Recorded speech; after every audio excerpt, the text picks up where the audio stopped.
So, as we discussed in the previous two episodes, by about 4000 BC, numerous agriculture based settlements had spread out across the entire arc from the eastern Mediterranean through Mesopotamia to northern India. And it was the use of fire which had advanced humanity to a higher plane of evolution. Now, in this era, the potter's kiln became, in a sense, the first laboratory of mankind. From the kiln came more durable containers, clay utensils, and fired bricks, that is, mud bricks which were fired in the kiln to create stronger buildings. And gradually, also, metallurgy was developed. So, the potter's kiln, in a sense, gave human beings the material, or more solid material, to create the rudiments of more advanced civilizations. And this began to happen from around 5000 BC to 4000 BC as civilization took a leap. Then the era from around 4000 to 3000 BC was also one of revolutionary transitions in human socio-political organization. Remember, as society was becoming more and more complex, so you needed better and better forms of organizing a society. And in a sense, this is when the first polities began to emerge. We might call them proto-polities because they are not exactly the kind of polities we associate with more advanced societies or advanced states. So this is an era of proto-states. So during this time, it must be noted there was a constant interaction between two types of civilization or two forms of civilization. So there was, of course, this settled civilization of farming cultures or settled people, which in the previous lecture I called the domus-based cultures. And there were the moving people or the nomadic pastoralist people, which I called the ordos-based cultures. Importantly, the interactions between domus-based and ordos-based cultures across these wide spaces, remember, most of the world was still open and unsettled. These interactions created the first global networks of trade. Now, this is something I will explore in depth in the next lecture, but just to get a broad overview, these interactions, for example, carried luxury materials such as seashells from the Red Sea or the Persian Gulf further and further inland. In addition to this, there was a trickle in trade of metal ores and gemstones such as lapis lazuli from the Pamir Mountains, which are in northeast Afghanistan. These rare materials would travel thousands and thousands of kilometers inland and were found as far as the Anatolian Peninsula and the Caspian Sea. So these networks of trade were being created through the interaction, and the carriers of these trade were the ordos-based nomadic cultures. So this kind of synergy or symbiosis was developing between nomads and settled people, which would carry on and be an enduring theme throughout history. So the end consumers of most of this trade were the fast-growing agricultural domus people, who, remember, were getting more and more sophisticated and the societies were growing and becoming more and more complex. The intermediaries were the nomads in their steppe and mountain routes, and also some fishermen or boating communities or various boat people who carried on coastal trade and coastal interaction. Now, we will investigate this deeper in the next lecture, like I said, but for this lecture, it is important to understand that the demand for luxury materials shows that there was rising affluence in society. And most importantly, there was the beginning of what anthropologists call social differentiation. In other words, there was a rise of the elite as society was becoming more and more hierarchical. Remember, we are talking about domus, agriculture-based societies.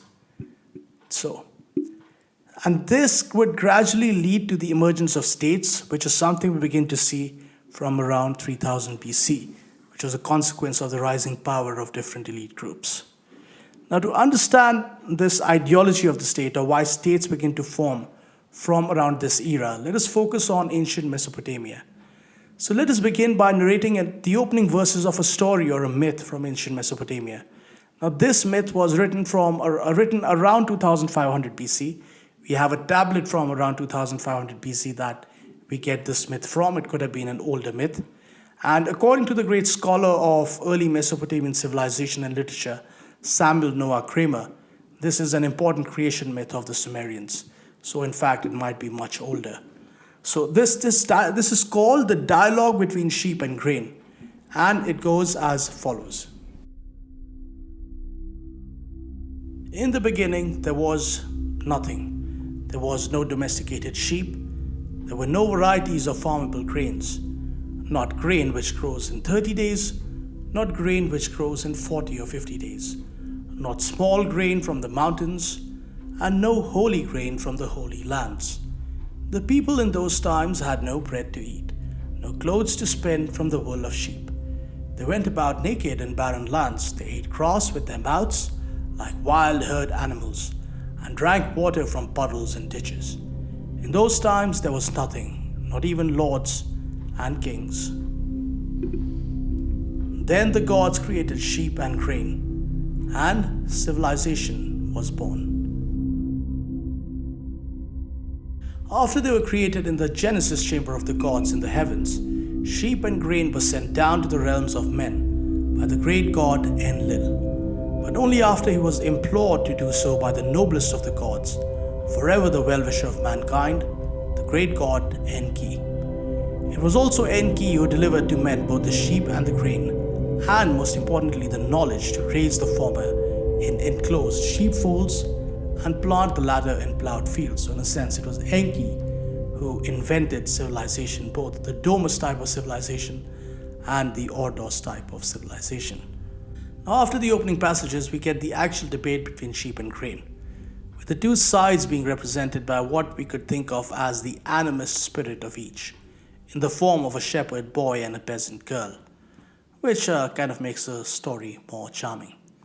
For it is written, "Sheep was a shepherd brimming with charm, and grain was a beautiful girl who, as she lifted her head, was suffused with the bounty of heaven. They both had a radiant appearance, perhaps made more so by being in the presence of each other."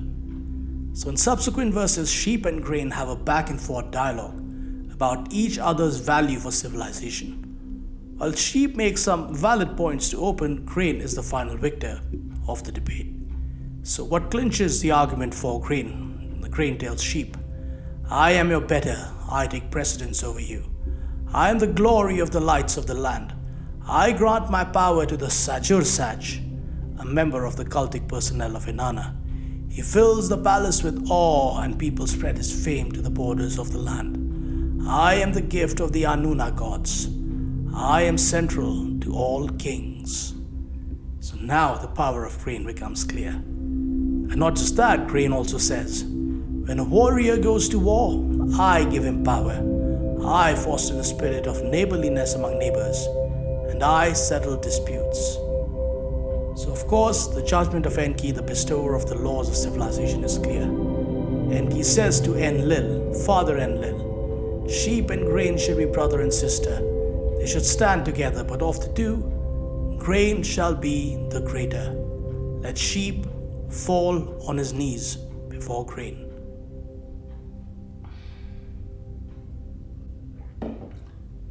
In understanding this verdict, we need to also examine the Sumerian idea of civilization.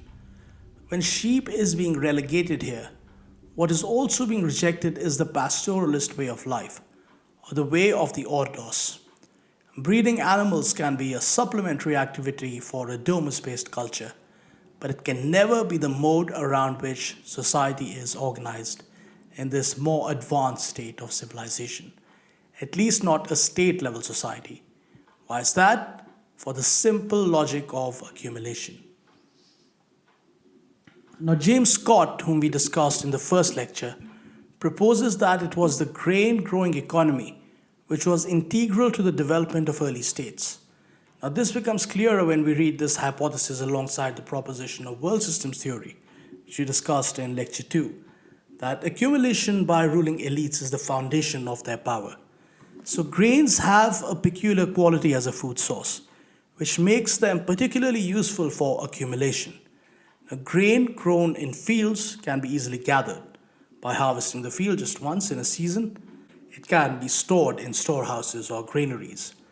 Both the collection and storage of grains is therefore easier than other food sources. Of course, large quantities of fruit, vegetables, or meat cannot be stored as easily as grain. They easily spoil without refrigeration, which we do not get until our times. Animals can be kept, but then again they require sheepfolds and pens and grazing grounds, which generally lie outside the city walls. and whatever is inside the city walls is easier to control and easier to organize. Therefore, grains become more important. Grains which can be accumulated in protected granaries. In ancient civilizations, these granaries played a similar role to state controlled banks in our times, and similarly, they were the sites of political power. So, this explains, in a sense, the materialist understanding of the evolution of states. But we also need to keep in mind that we often look for materialist explanations for all historical processes, but for the people who built these first civilizations, every act was also a religious act. So, it's all tied together. So, according to one scholar, if we only listen to materialists, we would have to conclude that all our ancestors ever did was eat, excrete, and reproduce. Well, from the story of the sheep and the grain, it is evident that these fundamental requirements of civilized life were seen as a gift of the gods. But they were not just gifts. So, take these two further lines in the dialogue. They brought wealth to the assembly. They fulfilled the ordinances of the gods. And importantly, it is highlighted that by the will of the gods, the power of grain is transferred to the Sajur Saj of the goddess Inanna, which refers to the cultic members of the goddess or worshippers, the organized priesthood or worshippers who serve the goddess Inanna. So these gifts of civilization also created the divine order of society, or what Aristotle would call the great chain of being. Now, since grain was the gift of the gods, and not just that, even the land on which the grain was grown was in fact created by the gods. The gods created everything, the world, the land, and everything on it. And as the priests were the representatives of the gods on earth, it is not surprising that they would be the chosen representatives of the gods who would also rule the earth on their behalf. So, putting this all together, in early years of state formation in Mesopotamia, the responsibility of accumulation was initially associated with temple bureaucracies. Temples were also closely associated with the process of growing and accumulating grains or harvesting them. They hired labor, allocated fields to farm, and maintained records of everything, and this is in fact how writing was developed. Also note, grain says, I foster the spirit of neighborliness among neighbors, and I settle disputes. This again is important because it reflects how a larger sense of community was being facilitated as a consequence of these emerging patterns of accumulation, centered on this common institution of the temple. So, as the Sumerian pantheon grew to more villages, as the Sumerian temple network grew in more cities, so more and more people were forged into a sense of community, at the center of which were the gods of Sumeria, who had bestowed the blessings of grain on the people of the land. Now, the institution of the temple was developed in the Sumerian city of Eridu, perhaps as far back as 6000 BC, and 2500 years later it became integral for state formation in all of Mesopotamia, that is from around 3500 BC. These long cycles of continuity and causality are something we begin to trace in deep history, and this is something we will see very often in history. Ancient traditions come back and become useful for state formation, for politics, for geopolitics. And these cycles, they repeat, and deep traditions, they emerge in different times and different eras. Let us turn now for a moment to Egypt, where we also see deep history in action, where a model of kingship which began to form at least as far back as 4400 BC culminated in the formation of an empire from around 3000 BC. So that is a 1400 year gestation period. So, in a grave in El Omari near Cairo, archaeologists found, dating to 4400 BC, a simple wooden staff with knobbed ends. This artifact is the first of its kind, representing a symbol which would evolve into the shepherd's crook and become associated with the first king of all Egypt, Narmer. Narmer adopted an evolved form of the shepherd's staff as the symbol of his kingship and royal authority.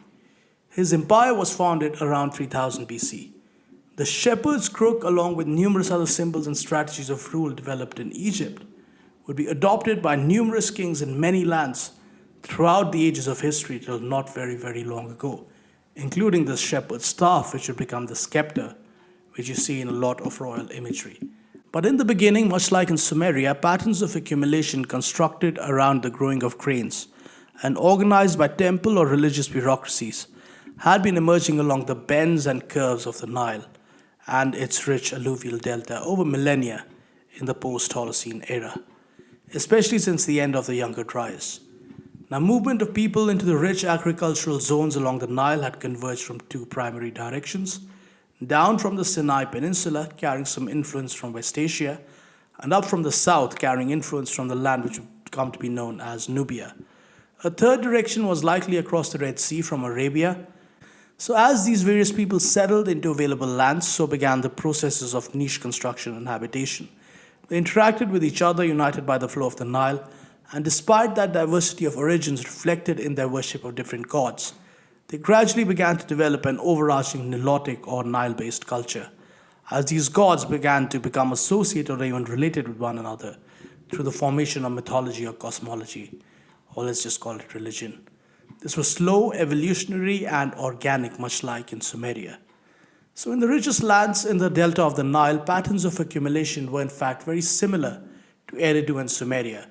The initial rulers of cities such as De and Pe, which are ancient cities, were identified not by their own names, but simply as souls who were worshippers of the gods, God so and so and God so and so. While understanding the early structure of society developing in Egypt is something we might return to later, we are more concerned now with the geopolitical processes occurring from around 3500 BC, in which successive kings of Upper, that is southern Egypt, led campaigns of war leading to the formation of a unified civilizational state of ancient Egypt, which would persist till it was conquered by the Persian Empire and dealt a further blow by Alexander of Macedonia, followed by dismantling by the Romans. Remember, this is a 3,000-year period during which this state survived. So, according to Robert Gilpin, returning to a little bit of theory, we might call states coalitions of elites. So, the aggregation and disaggregation of elites through internal politics and war is the fundamental process of change in geopolitical history. Remember, geopolitics is about world power distribution, and this happens through war, and what war results in is the aggregation or disaggregation of elites. And disaggregation happens when the center becomes weak.